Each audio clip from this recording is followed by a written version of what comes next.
Oke, selamat pagi semuanya. Hari ini akan kita bahas satu contoh soal tentang data berkelompok. Jadi untuk data berkelompok ini kita sudah punya contoh soal. Perhatikan, kita sudah punya contoh soal. Ini ada 40 data dari hasil evaluasi nilai matematik kelas 12.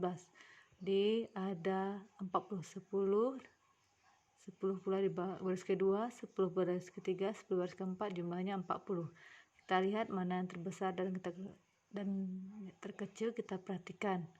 Nah, untuk buat tabel distribusi frekuensinya, langkah-langkah pertama kita susun dulu data kita dari terkecil sampai terbesar.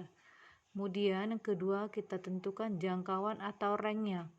Bagaimana menentukan jangkauan atau rank? Itu sama dengan selisih data terbesar dan data terkecil. Nah, dari tabel data kita tadi, kita perhatikan, kita peroleh data terkecilnya ada di sini 66 dan data terbesar kita ada di sini 81. Sehingga dapat kita peroleh bahwasanya jangkauan atau ranknya itu ada 15. Oke? Nah, kita perhatikan langkah kedua. Langkah kedua, kita akan menentukan jumlah kelas atau K dengan aturan Stargate. K itu adalah 1 tambah 3,3 log N. Log N. N itu adalah banyak data. Tadi tabel kita berisi data 40 buah. Jadi dengan cara biasa, log 40 ini kita cari dengan cara biasa saja, dengan kalkulator atau dengan tabel silahkan, atau perlu pakai Google silahkan. Dapat nilai nanti 1,602. 1,602 kita kali 3,3 dapat nih 5,287 tambah 1 6,287. Dikanya kita bulatkan menjadi 6. Jadi jumlah kelasnya nanti ada 6. Kemudian panjang kelas interval itu adalah R per K. R itu tadi ranknya. R-nya tadi 15, K-nya 6, dapat 2,5, kita bulatkan saja ke atas 3. Nah, berdasarkan data tersebut, maka kita akan buatkan tabel distribusi kelompoknya. Nah, kita susun dulu. Kita susun dari terkecil sampai yang terbesar. Terkecil tadi 66 ya. Terbesar 81 nih, sudah kita susun rapi nih. Nah, 66 ke kanan, terus sampai 81 tertinggi. Nah, kita susun tabel distribusi frekuensinya di sini.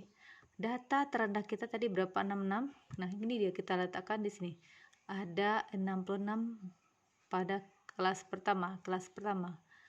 Dia punya 3 panjang kelas. Di 66 tambah 3, 69 tambah 3, 72 juga tambah 3, 75 tambah 3, 78 tambah 3, 81. Jadi ada 1, 2, 3, 4, 5, 6 kelas. Dan selisih, perhatikan di sini. Batas bawah kelas pertama 66, batas atasnya ini harus kurang 1 dari batas bawah kelas kedua. Dia udah pasti 6, 8. Ini udah pasti kurang 1, 71. Kurang 1, 75, 74. Kurang 1, 78, 77. Kurang 1, 81, 80. Nah, sekarang kita hitung lagi. Jadi kita sudah punya 6 kelas, 1, 2, 3, 4, 5, 6 dengan batas bawahnya masing-masing. Kelas pertama 66, batas atasnya 68. Kelas kedua batas bawahnya 69, batas atasnya 71 dan seterusnya. Nah, berapa jumlah frekuensi untuk masing-masing kelas ini? Nah, kita lihat. Untuk kelas pertama, data yang akan kita masukkan itu adalah 66 sampai 68. Kita perhatikan tabel yang kita susun tadi. 66 sama 68 itu ada berapa data yang bisa masuk? Ada 3. Ini dia 3. Jadi kita masukkan dia ke sini 3. Terus 69 sampai 71.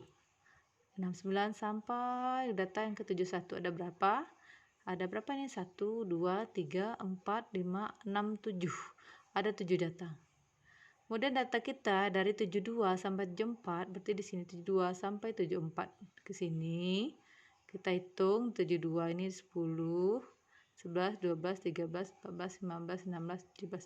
Ada 18 data. Untuk 75 sampai 77, 75 sini sampai 77. 1, 2, 3, 4, 5, 6, 7. 7 data. Kemudian kelas kelima, ini kelas kelima 78 sampai 80, itu ada 4 data, dan 8183 ada 1 data. Jadi kita jumlahkan semua data kita ada berapa? Ada 40. Nah, inilah tabel distribusi frekuensi untuk 40 data siswa tadi. Oke, bisa paham semuanya ya? Oke, terima kasih.